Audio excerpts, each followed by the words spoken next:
Essa já é a parte quinta da mensagem, as mentiras que os pastores contam. Pastores entre aspas. Em João capítulo 10, Jesus disse: Eu sou o bom pastor. O bom pastor dá vida pelas ovelhas. Mas aquele que é mercenário vê o lobo e atacar a ovelha e não defende porque é ladrão. E o ladrão não veio senão para matar, roubar e destruir. Eu vim para que tenham vida e tenham com abundância. Ele disse: Eu sou o bom pastor e as minhas ovelhas me conhecem, eu conheço elas e eu chamo elas para fora. Ele estava dizendo, e ele até disse assim: Todos os que vieram antes de mim são ladrões e salteadores, mas as ovelhas não deram ouvido. O mercenário é toda pessoa que diz que é pastor e está com um rebanho de pessoas, mas não está dando a vida por essas pessoas porque não é necessário. Jesus já deu. Então agora quem crê para a vida eterna é só acreditar em Jesus, que deu a vida 2000 anos atrás. Mas se você acredita que Jesus não existe, você pode servir a qualquer homem que você quiser. Mas o caminho da salvação é Jesus. Não precisa mais de outro homem. Paulo disse que há um único mediador entre Deus e o homem, só Jesus. Então agora você só precisa de Jesus. Também falou que há um único advogado, é apenas Jesus. Está escrito em Hebreus que os sacerdotes todo ano entravam no santuário com sangue alheio, mas Jesus, entrando uma única vez com seu próprio sangue, propiciou a eterna redenção. Então o preço foi pago. Não precisa mais de pastores, de ninguém para guiar o caminho. O caminho é Jesus. Mas se você não acredita em mim, então eu não posso fazer nada. Porque também há muita gente que não acredita em Jesus. Há outros que têm certeza que Jesus não veio, historicamente não se pode provar que ele veio. E cada um é cada um. Eu respeito a fé de cada um. Mas o que eu não aceito é aqueles que estão com a Bíblia na mão, dizendo que acreditam e que servem a Jesus, deixando de cumprir com tudo que Jesus pediu e seguindo mandamentos de homens. É tanto que Jesus falou, bem falou Isaías acerca de vós, hipócritas. Vós me honrais com os lábios, mas o coração está longe de mim, e em vão me adoram, ensinando e praticando preceitos que são de homens e não de Deus. Então, o último tópico da parte 4 dessa mensagem era: obedecei a vossos pastores. Isso é mentira. Não está escrito obedecer a vossos pastores. Não há pastores na igreja do Messias. Ele é o pastor. Não há mestres na igreja do Messias. Ele é o mestre. Ah, pastor Frank, mas está escrito em Efésios 4:11 que Paulo disse: ele mesmo deu uns para apóstolos, profetas, evangelistas, pastores e mestres. Pois é, esse dar, esse doar, isso são dons, são aptidões, não são ministérios. É claro que não são ministérios. Vou dar um exemplo aqui. Em Mateus 23, ele disse: entre vós não há mestres, não há rabi. O rabi é o Messias, ou seja, o caminho é o Messias. Mas na Assembleia de Deus, que eu fiz parte, Ministério Belém, tem a CPAD, Casa Publicadora das Assembleias de Deus. E eles emitem a lição bíblica da escola dominical. O coordenador era Antônio Gilberto, que já faleceu. E eu tenho coleções muito grandes daquelas revistas. Tinha os mestres, tem a revista do mestre e a do aluno. Claudionor Corrêa de Andrade, Severino Pedro da Silva, Gesiel Nunes Gomes, Elinaldo Renovato de Lima, uma infinidade, e o próprio Antônio Gilberto, uma infinidade de mestres e professores. Então você vê, na essência, o único mestre é o Messias, o único pastor é o Messias. Então, a aptidão das pessoas não havia, quando Paulo falou, não havia pastor nenhum. Aquela história de que Pedro foi pastor, que Pedro foi bispo, foi papa, tudo mentira, tudo balela. Era um pescador que o Messias levou a palavra, não era seminarista, não tinha cursado seminário, era um semi-analfabeto, e aguerrido, agressivo, sanguíneo, e foi crucificado de cabeça para baixo em Roma. Agora Roma diz que ele foi o primeiro papa. Coisa para mentir é religião e líderes religiosos. Então, a obediência era aos guias, era qualquer pessoa, repito.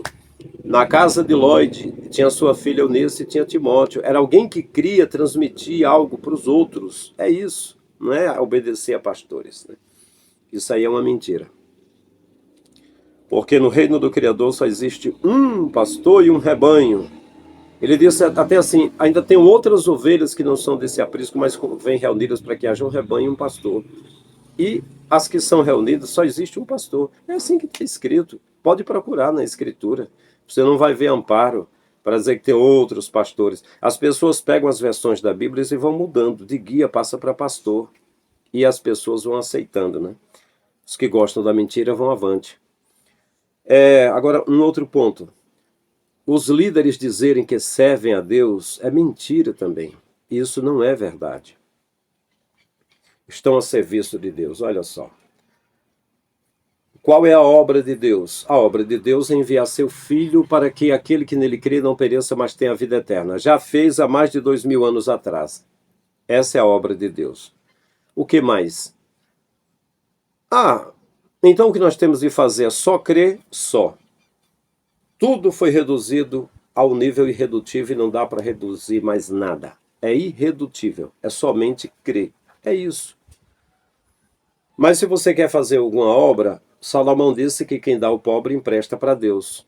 Então, se você ajuda o carente, Deus recebe. É só isso, não tem outra obra. Não, mas eu quero ensaiar para... Vai ter uma coreografia na igreja. Coisa de vocês. Não tem nada disso na Escritura e nem Jesus pediu. Eu vou ficar dizendo glória, glória, glória, glória. É desnecessário também.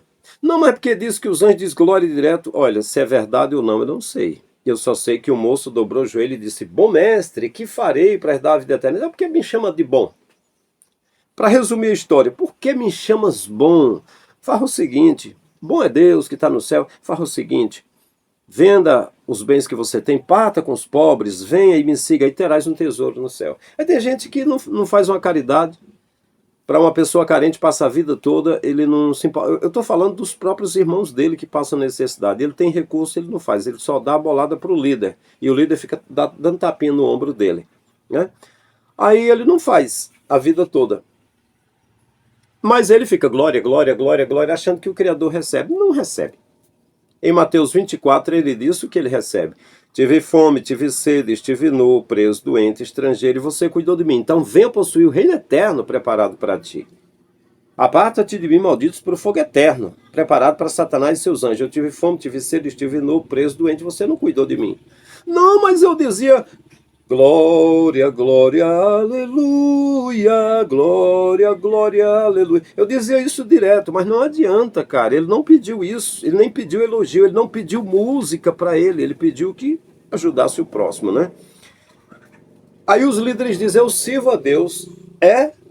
Pois Jesus falou para a samaritana que os verdadeiros adoradores, os que servem ao Criador, é em espírito, não tem mais nada físico. E ele disse que o lugar não é no templo dos pastores, ou era templo dos judeus, e não é no monte dos samaritanos, ou no monte do reteté e do mistério. Não, ele disse que é em espírito, porque Deus procura esses tais para seus adoradores. Veja como você está sendo enganado. Está tudo escrito, mas o que você aprende é totalmente ao contrário. Mas talvez você tenha a regalia de ouvir eu falando diferente de todos os outros aí de uma forma generalizada, e ainda ter a regalia de preferir novamente continuar com os outros. Beleza. Se Micaías está falando a verdade, levando murro, e tem 850 profetas de Baal e de Aserá, e você ainda tem a regalia de ficar com os 850 profetas? Não é possível que todos os outros estejam errados, disse mamãe, assim que eu falei que ia sair do sistema, ia ficar na minha casa com a minha esposa, cuidando dos meus filhos, e não queria fazer parte mais das convenções, nem das reuniões de obreiro, ela disse, quer dizer que eu estou aprendendo errado? Quer dizer que você está certo e os outros estão errados? Fala isso para Elias, que desafiou 850 profetas de Baal. Será possível?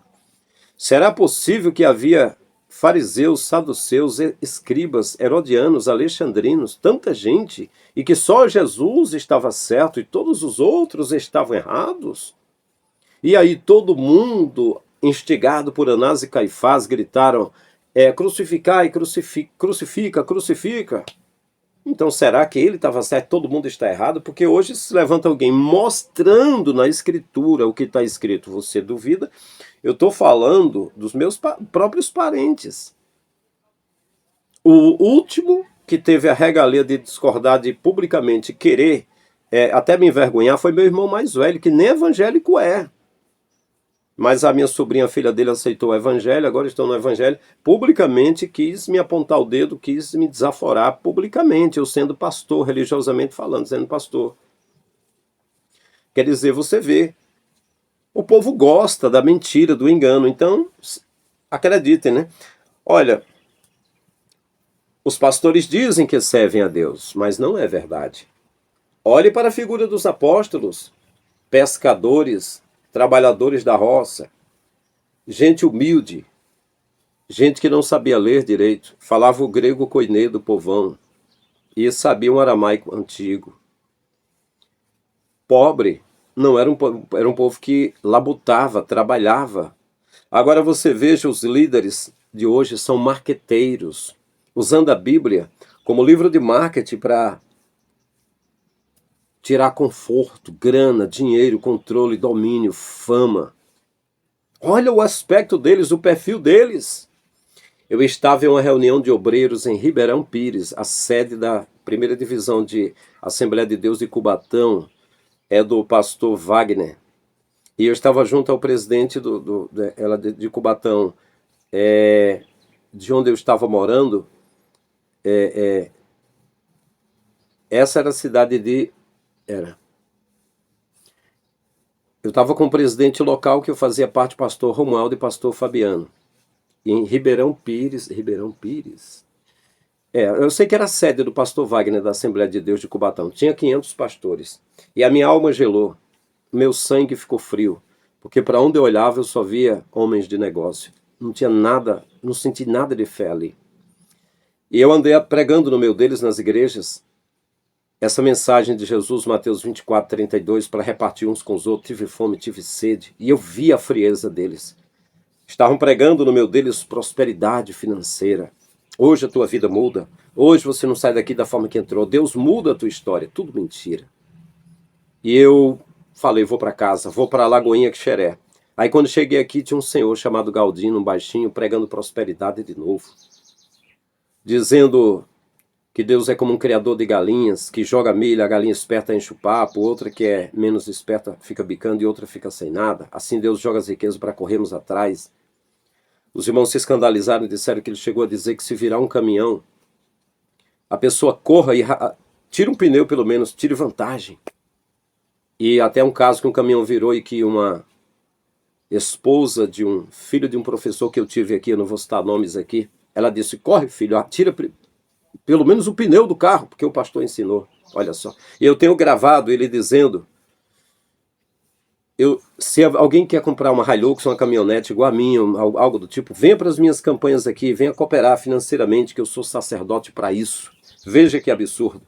Mas ele ensinava a obediência. Mas você vê, não tem o aspecto dos apóstolos, dos discípulos de Jesus. São marqueteiros, né? Os apóstolos eram pobres, esses líderes são milionários, se tornam milionários, né? E esses homens de hoje, você vê o perfil deles, eles servem a mamon, ao dinheiro, e sem dinheiro. Eu lembro que chegou para o pastor Sebastião Mendes Pereira, na época, que ele já partiu, né, há uns anos atrás. Chegou um irmão, era filho de um pastor, e ele disse, pastor Bastos, eu estou desempregado, me deu uma igrejinha, me deu um empregozinho, uma igrejinha para eu dirigir. E o pastor até ignorou aquele pedido dele, me deu uma igrejinha para eu dirigir alguma coisa porque eu estou desempregado. Não, mas é emprego de todos, é claro que é. E eles não abrem mão igual eu fiz, eles não falam a verdade porque senão ficarão desempregados, eles têm filhos, têm netos. Vários deles já falaram comigo. Acreditam que eu falo o que está escrito, isso é a verdade. Mas se eles abrirem mão, eles vão para a roça e vão sofrerem. Os líderes, na verdade, todos os pastores que eu conversei, eles disseram que eu estou certo. Os únicos que disseram que eu estou errado foi meus parentes aqui, do lugarzinho pequenininho, um distrito, um povoadozinho pequeno onde eu nasci. Eu estava em São Paulo e vim para cá. Aí eu saí do sistema, aí começaram a dizer que eu estou errado, como querendo escrachar comigo. Parentes. Mas os líderes em si, daqui mesmo, eles dizem, você está correto, você está certo, mas se eu fizer igual você, eu vou para a roça. Olha aí. Então é isso. Uma outra mentira que eles contam, além de dizerem que serve a Deus e que é para obedecer pastores, é a igreja é soberana. Não. Você vê Paulo falando, dizendo que a igreja é um povo zeloso e de boas obras, que a igreja ela é a noiva de Cristo, e a gente escutou a vida toda na Assembleia de Deus que a igreja é soberana, mas isso é igual ao Brasil. Cadê a soberania do Brasil? Por que Trump se mete aqui no Brasil? Por que os banqueiros, através do Banco Central e através dos donos das estatais nossa que privatizaram, mandam no Brasil? Por que os banqueiros mandam nos fantoches? Seja Senado, seja Câmara Federal, seja o presidente. Eles derramam dinheiro em cascata e mandam nesse povo, e esse povo não trabalha para o Brasil. O Brasil não é soberano. Ele pode ter nome de soberania, mas ele é uma colônia dos Estados Unidos, é um gigante ajoelhado. Da mesma forma, essa igreja que está aí, ela não é soberana de Deus. E eu dou uma prova disso. Vai qualquer um servo do Criador entrar no meio da igreja e dar uma mensagem, que o diácono corre e bota ele no banco e diz: ei, irmão, peraí, não pode falar não. Você veio de qual igreja? Cadê tua carta de recomendação? Só fala se o pastor permitir. Tem pastor que manda. É claro que sim.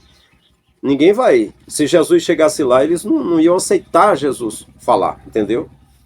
Essa é a realidade. Então, assim, vou dar uma prova aqui de que a igreja não é soberana. Na hora que o pastor estiver mentindo lá, no púlpito, ele diz: amém, irmãos? Vai algum dizer assim: amém? Não. Não está escrito assim, não, pastor. Um diácono vai correr no ouvido dele e vai dizer: irmão, você está atrapalhando o culto, irmão. É para ouvir a doutrina em silêncio. Você não pode falar. Se você quiser perguntar alguma coisa do pastor, deixa ele terminar a doutrina. Você não tem essa liberdade. Aqui quem manda é o pastor, porra. Aqui quem manda é o pastor. Aqui tem ministério, tem hierarquia. E se não estiver gostando, sai do culto, irmão. Querer escandalizar, atrapalhar a obra de Deus, rapaz. Então, a igreja tem de dizer o seguinte: amém. Toda mentira que os líderes falaram, os irmãos têm de dizer: amém, Jesus. Fala mais, Deus. Glória a Deus, aleluia. Não pode dizer não, dizer amém não. Se discordar, vai ser puxado a orelha, cara. Vai ser repreendido, disciplinado, excomungado, expulso. Não pode. Não tem soberania não, é mentira. A igreja é soberana, a igreja é os pés de Deus na terra. A igreja é quem decide. Mentira. É igual o Brasil do mesmo jeito. Eles pegam dois candidatos fudidos, lascados, desculpa a expressão, bonecos, fantoches, pegam Lula, pegam Bolsonaro, e aí eles oferecem só isso, e ainda bancam ambas as campanhas, botam marqueteiros, pegam youtubers famosos para falar, para apoiar eles, para as pessoas pensarem que há uma competição, só dá gente ruim, e aí o que acontece? Não temos opção. Se o povo fosse soberano, era para encontrar no Brasil gente boa, responsável, fora deles aí, e se possível sem partido de nada. Aí nas comunidades as pessoas: olha, tá aqui, ó, essa pessoa aqui é conhecida, 10, 20, 30 anos, essa pessoa é uma pessoa boa, trabalha com as mãos, sempre ajudou as pessoas, ele vai ser um bom presidente. Não. É nos partidos, cria os partidos e começa a trabalhar, enfim, é a corrupção, começa e toma conta de todo o tecido e suja tudo. Então, assim, não existe nenhum presidente que possa assumir a presidência se não for na base da corrupção. Se ele for direito, ele vai morrer, igual o presidente Kennedy nos Estados Unidos. Aqui em Quixeré, aqui faz parte do município de Quixeré, Ceará.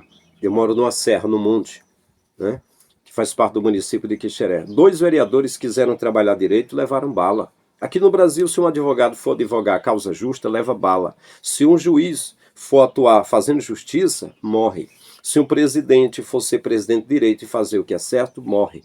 Se um deputado, se qualquer um, é o lugar da corrupção. Só trabalha na base da corrupção. Por que eu não estou sendo líder de igreja? Porque para eu fazer direito, eu sou expulso. Não se pode falar a verdade. Existe uma cartilha, existe um credo lá. Então a igreja não é soberana. A igreja é uma igreja de gado doido, bobo, aparvalhado, nécio, tolo, tantã, dominados, neutralizados, alienados, arrastados. Vai lá, gado, vem cagado. Vai lá, gado, vem cagado. É isso aí. É isso que é. Não, essa igreja é soberana. Soberana não. Pois então, Na hora que o pastor mentir, levante a mão e diga: ei, não está certo não. Vê se pode. Vai ser chamada a atenção, não pode não. Ele tem de pregar 1 hora, 2 horas, pode falar o que quiser, a igreja só pode dizer: amém, Deus, fala, Jesus. É isso. A igreja não é soberana, não. Ela faz parte de rituais e não pode descumprir o ritual. Se ela foi soberana, foi no passado, mas agora não é não, né? Vou dar outro exemplo aqui. A igreja está cheia de pedos, pessoas que pegaram crianças por aí, e estão lutando para abafar e continuar a safadeza. Então, se está no meio deles praticando e cultuando, isso não é soberania divina. Isso é escravatura de Satanás. A igreja, ela está cheia de adúlteros. A igreja que eu fiz parte tinha muitos homossexuais que dirigiam e que eram líderes de igreja, só que detalhe, pregavam contra o homossexualismo. É isso que Jesus condena em Mateus 23, é a hipocrisia. É aquele cara que faz e condena os que fazem, né? Então aí a igreja tem muitos adúlteros, eu conheço pelos nomes, muitos que não se podia mexer com eles. Tinha um grandão aqui no Ceará e diziam assim: não pode mexer com ele não, que ele é irmão de um grandão da CPAD, da Casa Publicadora das Assembleias de Deus, que rola muita grana. E ele diz que se mexer com ele, ele vai para Canaã. E esse que dizia era Israel Ramos de Oliveira, vizinho meu. Eu era na cidade de Catarina e ele de Iguatu. E por onde ele passava arranjava mais de 2 mulheres, e todos os pastores diziam: mas se mexer com ele, ele vai para Canaã do Jessé-Góis. Todo mundo dizia isso, todo mundo sabe disso, é uma piada. É uma piada no meio da Assembleia de Deus, esse sujeito aí. E aí um boiadeiro, vizinho a mim, em Catarina, uma vez, foi até ele e disse: eu quero a igreja do pastor Frank Lima, porque lá na minha igreja a coisa tá ruim o negócio. Aí o presidente ligou para mim e disse: olha, tem um boiadeiro aí que pecou, fez tudo errado, aí tá querendo tomar a tua igreja. E pediu ao Israel Ramos de Oliveira lá para dar a igreja. O Israel disse que ia dar. Aí Israel chegou mentindo lá, dizendo que eu ia ser tirado, que ia para outro lugar, que outro pastor vinha para lá, e mentiu, e eu falei na cara dele. Tava ele, e tava um outro Samuel, que era da cidade de Acopiara, e ele era da cidade de Iguatu, e tava o Francisco Leite, o Neinha, que era o boiadeiro lá. Eu falei para ele: eu estou com vergonha de estar diante de 3 mentirosos. O que eles disseram? Nada. Porque são mesmos. Então, assim, ele entrou, tinha uma congregação chamada São Gonçalo e uma congregação chamada Carnaúba. Israel chamou outro pastor do Acopiara, Samuel, foi lá e deu a posse ao pastor vizinho, que era para eu achar ruim e trocar com a igreja do vizinho, dizendo que havia mudado de pastores. E eles lá, a igreja soberana, se a igreja fosse soberana, se fosse usada por Deus, ele mesmo: peraí, tem uma coisa errada, cadê o pastor Frank Lima? Cadê ele que não está aqui? Cadê o que houve? Mas aí depois eu passei por lá e disse: não, agora aqui já faz parte de Flamengo, que é uma Assembleia de Deus do distrito de Saboeiro, uma igreja que tinha lá. Porque o pastor Israel veio lá de Iguatu e disse que mudou. Eu digo: mas como? O pastor daqui sou eu, né? E eu não vim aqui. O que faz é manipular a igreja, entra no campo dos outros e manipula, como esse Israel Ramos de Oliveira, irmão de Timóteo Ramos de Oliveira, que lá em Iguatu saiu de lá, porque segundo todos, tinha pegado 2 meninas, 2 mulheres lá, e mudou de lá, saiu de lá. E todo mundo sabe. E se o senhor Israel ver esse vídeo e quiser comentar, falar aqui no meu canal, está convidado a falar. Fique à vontade. Então, se a igreja fosse soberana, ela tirava um monte de níquos, pessoas que estão recebendo adoração, recebendo coisa que nunca o Criador recebeu. Tem pessoas se ajoelhando em pés de homem. Eles estão fazendo tudo o que querem com as pessoas. E as pessoas estão aceitando essa iniquidade, porque essa igreja não é soberana. Essa igreja é manipulada, né? Ímpios, sem amor nenhum, estão lá no meio, sem piedade nenhuma. Eu lembro que eu preguei em uma igreja. Era alguma coisa Família da Graça, uma igreja grande com uma vitrine, aliás, com uma fachada de vidro bonita. Tinha alguma coisa falando de família.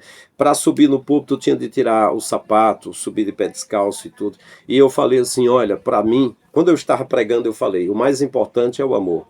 Se não existe o amor, para mim não vale mais nada. Aí, quando terminou, o pastor pegou o microfone e disse: o que ele pregou é a mais pura verdade. Sim, eu falei que deveríamos cuidar uns dos outros, repartir. E aí, quando terminou, ele falou: é verdade. Eu até pensei que ele fosse dizer: eu quero chamar à frente alguns irmãos que estão com necessidade, vamos fazer uma oferta para ajudar essas pessoas. Não. Irmãos, o que ele falou é tudo verdade. Eu quero chamar as pessoas para vir aqui à frente, você que está com problema. Você não consegue perdoar, não consegue amar seu irmão, eu vou orar por você. É claro que não iria repartir riquezas, né? Então, meus queridos, agora, uma outra mentira que os líderes falam é dizer que a igreja é grande em número, Deus abençoou. Não, nunca foi assim. Não é dessa forma. Até aquele discurso que Pedro fez e conseguiu juntar 3.000 pessoas. Com mais outro discurso foram mais 2.000 pessoas. E o povo perdidão foi lá para o alpendre do templo de Herodes, lá fora, sem entrar para dentro da nave do templo, na parte de fora, dos parapeitos do lugar lá de fora.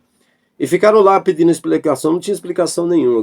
O que os outros queriam que voltassem para o farisaísmo, saduceísmo, herodianismo, mitraísmo, voltasse para o mitraísmo dos persas que ficou com fariseus e saduceus. E eles se espalharam e foram perseguidos, não teve templo para eles. E não tinha lugar para eles no templo. E aí, o cara constrói, desde o alicerce, a pedra fundamental maçônica. Eles levantam o templo, né, o modelo dos cavaleiros templários de Martim Lutero do protestantismo, né, porque a igreja do pai que sobreviveu não foi em templo, né, foi escondidos até. Aí eles levantam o templo e começam a ampliar, e começam a construir uma loja enorme, descumprindo com o que Jesus disse. Ele disse: a casa de meu pai é chamada casa de fala, de oração, mas vós transformaste num covil de salteadores. Está escrito pelos pais da igreja que os discípulos não entenderam nada, mas quando ele morreu e ressuscitou, entenderam que ele falava do corpo, que a casa do pai é o corpo. 1 Coríntios 3,16. Somos o templo do Espírito Santo. Então, quando você vê um templo gigante, uma loja de material invisível, lotado de gente, cara, dá um assombro, um pasmo, um frio na alma, e as pessoas dizem: é a obra de Deus, Deus abençoou. Não foi assim que o bispo Manuel Ferreira, quando foi na Coreia do Norte, viu a igreja do reverendo Mon, um mar de gente, ele disse: Deus abençoou, olha que multidão de gente, Deus abençoou, Deus está contigo, isso é a obra de Deus. Olha como o ser humano é pobre no entendimento. E então, a multidão que gritou: crucifica, crucifica, crucifica. E quando ele foi crucificado, a multidão deu as costas e foi embora, todo mundo. Era de Deus só porque era muito? Então, meus queridos, aí o templo grande, cheio de gente, dizerem que isso é a obra que Deus abençoou, é a bênção de Deus, é mentira. A bênção de Deus, eu vou simplificar para vocês aqui, é chuva, por exemplo. A chuva, ela traz o pão. A pessoa que lavra, que planta, com a chuva produz bastante pão. E essas pessoas que trabalham, elas geram pão para o mundo todo. São os trabalhadores que geram pão. O pão que muitos industrializam, que os ricos banqueiros querem o controle das melhores sementes e botar num banco de sementes e pegar e levar para o laboratório e fazer uma semente transgênica, fraca, doentia, para apoiar a empresa farmacêutica, enquanto a pessoa come coisas fraudadas por eles, geneticamente modificados em laboratório. Quando a pessoa come esse tipo de coisa, estão fazendo arroz de plástico, estão usando um trigo anão, que não tem aqueles nutrientes, estão usando tudo de ruim para ir para a prateleira. Tudo isso ainda foi gerado pelo esforço, pelo trabalho dos trabalhadores. Certo que passaram a criar máquinas, a fazer, quanto mais industrializa as coisas, mais fica pior. Mas a verdade é que a bênção de Deus é chuva. E aí, por causa da manipulação do clima, porque se tem pessoas para falar sobre o clima, é porque eles têm uma agenda marcada. Olha, tal dia vai fazer sol nessa área, vai ter pancada de chuva nessa área, porque nós vamos usar os nossos aparatos como ARP e outros aparatos tecnológicos para mexer na ionosfera, para mandar camada de calor, para fazer redirecionamento de vento, e nós vamos fazer chover aqui e ali. Manipulam o clima, né? Manipulam o clima. Inclusive no Nordeste eles manipulam bastante para que não chova aqui e aqui falte o pão, para ter políticos dizendo: eu sou o salvador do Nordeste, porque esse povo é sofrido, eu vou salvar, né? Para poder aparecer esses falsos heróis. Tem de criar um Superman e criar um Lex Luthor, né? Aí já no Rio de Janeiro, São Paulo, em muitas regiões que tem montes, morros, área de risco, não tem ninguém plantando, eles movem, fazem redirecionar as chuvas, os ventos para lá, para que chova bastante e derrube casa e haja sempre desastres para botar a culpa em Deus. E aí as pessoas fazem a música dizendo, como o Amado Batista: enfrento a chuva, o mau tempo, para poder um pouco te ver. A chuva não é um mau tempo. Tempo de chuva não é mau tempo. Isso a gente aqui no Nordeste vibrava. Mesmo em São Paulo, quando chovia, eu achava lindo, maravilhoso. O que é um mau tempo é homens maus manipulando o clima. E o pior, mais maus do que eles, são os burros que a gente fala e eles não querem despertar, não querem entender e acham que a gente é que é doido. Esses são piores. É por isso que temos um ditado aqui no Ceará, que o pior burro é o que não quer aprender. E Salomão disse: o chicote é para o jumento, o freio para o cavalo e a vara nas costas do tolo. Quem não quer aprender é apanhar mesmo, né?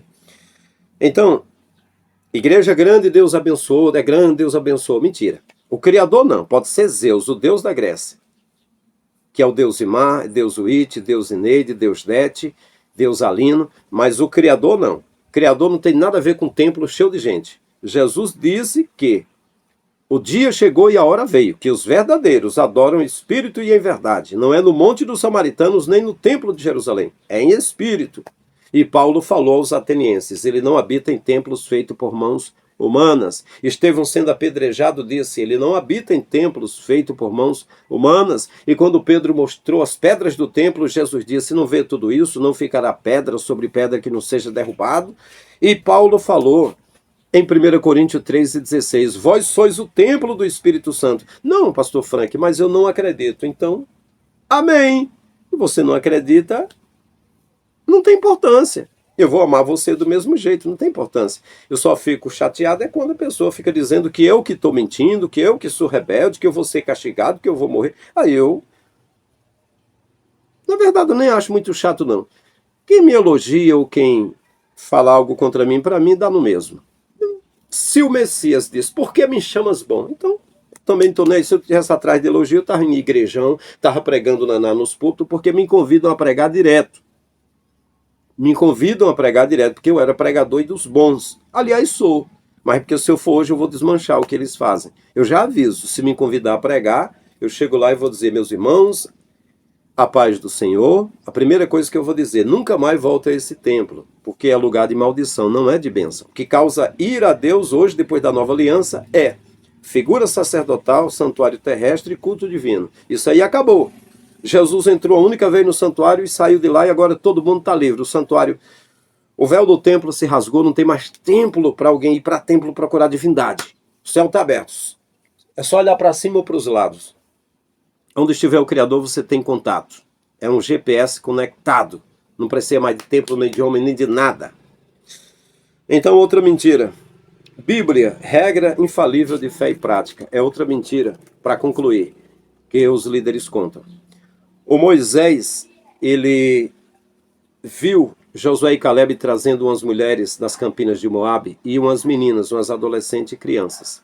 E ele diz, por que estão com essas mulheres? Ah, nós matamos os homens, os animais, mas ficou as mulheres. Mas essas mulheres têm de morrer, porque elas lançaram tropeço aos filhos de Israel. Passa o fio da espada em todas as mulheres, mas pega as meninas e dê para os soldados. Isso é regra infalível de fé e prática. Vamos pegar então, vamos para a guerra, vamos matar as pessoas, os que não acreditaram na gente, igual Constantino, vamos matar as pessoas, matar as mulheres também, e vamos pegar as meninas e dar para soldados se divertirem. É isso que é regra de fé e prática.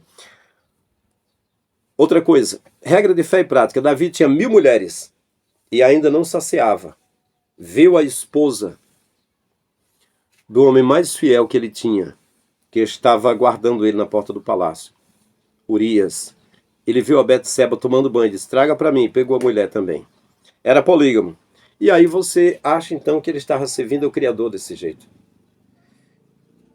O Davi, ele serviu muito mais ao Deus da guerra, ao Deus falso, do que o Criador verdadeiro. Inclusive, quando mencionaram para o Messias, Davi é teu pai. Disse, como é que você disse que Davi é meu pai? Davi disse o Senhor ao meu Senhor, assenta-te à minha direita até que ponha teus inimigos por escabelo de teus pés. Se ele me chamou de Senhor, como é que ele é meu pai? E assim, Jesus não via com bons olhos pessoas, Jesus, filho de Davi. Ele, na verdade, o que ele ensinava era diferente. Por exemplo, Davi disse, ó, 1000 cai à minha direita, 10.000 cai à minha esquerda, 10.000 à minha direita, mas não seria atingido. O que não fosse da nação de Israel era para morrer tudo. Jesus disse, o Filho do Homem não veio para tirar a vida, mas para dar a vida por muitos para ser salvo. Veja que era o contrário, entendeu? Então, aí as pessoas pegam Davi, por exemplo, como exemplo. Ah, eu canto, eu danço como Davi. Beleza, até a dança tá tudo bem. Mas e aí? Ah, eu vou lá nos filisteus, eu vou... Davi foi lá, pegou um saco, cortou 200 prepúcios, pedaços de pinto dos homens lá. E ele morou com o rei Aquis e saía só matando as pessoas o tempo todo. Você acha que foi para isso que Jesus veio? Foi para matar? Jesus não aceitava isso. O verdadeiro Deus falou para Jeremias, eu não aceito sangue, nem de animais nos meus átrios, quanto mais de pessoas. O verdadeiro não deixou dito, não matarás. Mas aí Moisés deixou de seguir o verdadeiro, já serviu o Deus à guerra. Já dizia, a mulher que for apanhada em adultério é para ser apedrejada. E o homem? Deixa passar o homem, mas a mulher mata. Então, é por isso que Jesus já considerava Moisés um falso. Ele disse em João 10, todos os que vieram antes de mim foram ladrões e salteadores. Ele estava falando de pastor, ele disse, eu sou bom pastor. O bom pastor dá vida pelas ovelhas. Os que vieram antes de mim foram ladrões e salteadores. É porque Moisés, ele pegou o que era de Deus e pegou para ele. Como assim? O Moisés, ele pegou 9 mandamentos, que a gente coloca como 10, e a 9 mandamentos é do tanto dos dons e das virtudes, e ele transformou em 613, chamado de 700 preceitos da lei do Talmud. Ele criou um livro de uma forma que contradisse os próprios mandamentos. Aí por isso que Isaías disse, profetizando sobre o Messias, dizendo, vós me honrais com os lábios, mas o coração está longe de mim, e em vão me adoram, ensinando e praticando preceitos que são dos homens e não de Deus. Os preceitos de Moisés já eram de homem. Por que você acha que quando disseram assim, essa mulher foi apanhada em adultério e a lei de Moisés manda que as tais sejam apedrejadas, por que Jesus não disse? Então faça isso, porque ele veio para a nova aliança, porque a antiga não deu certo. Se tivesse dado certo, ficou na mão de homens e a coisa não prestou, né? Então, as pessoas que querem ficar ricos, eles não pegam o ensino de Jesus, que se pegar vai fazer igual São Francisco de Assis. Vai simplesmente pegar a herança, dar para os pobres e vai pregar o evangelho da vida eterna e do amor ao próximo. Mas eles vão para o Antigo Testamento e dizer, Moisés era filho criado por uma princesa, Davi era da cidade do pão, Belém, e se tornou rei, e o rei muito famoso, Mefibosete era parente de Jonatas, ficou comendo na mesa de Davi, e vai começar a ir atrás e pegar isso para arrancar todo o recurso financeiro que vocês têm para ficarem ricos, prometendo benesses para vocês, que se derem para eles, será uma semente, e essa semente vai brotar e vai dar riquezas. Tudo mentira, né? Então, isso aí não é regra infalível de fé e prática. Eu diria que a regra de fé para os que acreditam no cristianismo seria o Messias. Essa seria a regra, o Messias. Eu diria assim. Concluindo, para a regra infalível de fé e prática, Samuel mentiu. Samuel foi convidado pelo Criador para ir ungir Davi como rei. E a unção era aquela, de Saul e de Davi, derramar um óleo na cabeça. E aí ele disse, se eu for, eu serei morto. Deus disse, então, minta. Diga que você vai apenas oferecer um sacrifício. Então, mentir é uma regra. As filhas de Ló, por exemplo, as filhas de Ló disseram, a nossa mãe morreu, nosso pai não tem herdeiro, vamos dar vinho ao nosso pai, um dia eu me deito com ele, no outro dia você se deita com ele. É uma regra de fé e prática as filhas se deitarem com o pai. Abraão não tinha filhos. Sara disse, eu sou estéril, não posso te dar um filho, mas eu quero que você fique com a serva egípcia Agar, né? A mãe dos filisteus, né? A mãe do Hamas, da Palestina, né? E disse, faça sexo com a minha serva Agar. Aí Abraão obedeceu, fez. Aí nasceu o filho Ismael. Aí Deus apareceu através de um anjo e disse que ia sarar a Sara e ela... Aí deu certo, sarar a Sara. E ela ia ter um filho. E aí nasceu o Isaac. Rejuvenesceu os dois. Um tinha 100 anos, parecia que tinha 35. Outro tinha 90, parecia que tinha 25. E agora saíram peregrinando até um amigo de Faraó. Desejou a Sara e pegou para ficar para ele, aí sonhou que era uma serva de Deus e tal. Aí o que acontece? Aí agora a Agar tinha um filho e a Sara tinha outro. A Sara disse, olha, esse menino não vai ser, era meu filho adotivo, mas agora que nasceu meu filho Isaac, ele não vai ser herdeiro junto com Isaac, não. Pegou a escrava e disse, Abraão, leva ela para o deserto, deixa ela lá para morrer. Isso é regra de fé e prática. Pegar o filho adotivo deles. Abraão pegar o filho, a mulher que ele ficou com ela. Nasceu o filho dele, Ismael, agora obedecer a Sara, a mulher, o barriga branca do Abraão. Quer dizer que o Abraão, então, é o pai da fé. Paulo falou, o escritor de Hebreus falou, mas eu tenho de aceitar isso, que ele é o pai da fé e obedeceu a mulher para deixar a mulher com um filho para ser morto no deserto. Bom, não precisa me explicar, eu sei que tem outros lados. Não, mas Deus sabia que ela não morreria. Ela deixou o filho no lugar e foi para um lugar para não ver o filho morrer porque estava definhando, e apareceu um anjo e disse que não morreria, e a história é longa, e blá blá blá. Eu sei, mas isso não é coisa que se faça, adotar um filho depois, e pegar a mãe, o cara transar com outra mulher e ter o filho e depois mandar para morrer no lugar. Tá errado, não tá correto isso, né? Enfim, então, se os pastores crescem nisso, se eles crescem na verdade, na escritura de verdade, o sistema ia cair, porque a escritura vai apontar tudo para o Messias, e o Messias vai ensinar o caminho, e então o sistema cairia, né? Mas o que acontece é que os líderes não praticam. Então, meus queridos, é isso aí. O que os líderes estão falando estão enganando vocês. Eu provo no meu canal, qualquer uma hora que esse canal tiver maiorzinho, que fizermos live, ou que fizermos participarmos de algum podcast, alguma coisa, eu provo na escritura que os líderes que dirigem igreja no Brasil, sejam padres ou pastores, só tem uma forma de dirigir, é enganando, porque se falarem a verdade, a Babilônia cai, o sistema cai. Mas como eles não vão falar, a verdade vai se espalhar por outros igual a mim que estou fora do sistema, e de todo jeito a Babilônia vai cair porque está profetizado. E está escrito que os comerciantes das coisas invisíveis que ganham muito com a Babilônia vão chorar porque os seus tesouros vão acabar. Prepare-se, padres e pastores. Vocês vão chorar porque a mamata vai acabar. O engano vai cair por terra, o conhecimento vai se encher. E vocês vão ter de trabalhar e de suar para conseguir o seu recurso sem ser tirando a lã, a carne, o sangue, a gordura e os ossos das ovelhas. É isso. Meus queridos, vocês que não são inscritos ainda, se gostar do nosso conteúdo, inscreva-se no canal, ative o sininho das notificações, dá um like para que o algoritmo venha divulgar para mais pessoas, se você achar que isso é importante. Se quer cooperar melhor, torne-se membro do canal. Temos 6 níveis no canal. Entre lá, veja os privilégios que você terá. Tamo juntos. É isso. Um abraço em todos. Até o próximo vídeo.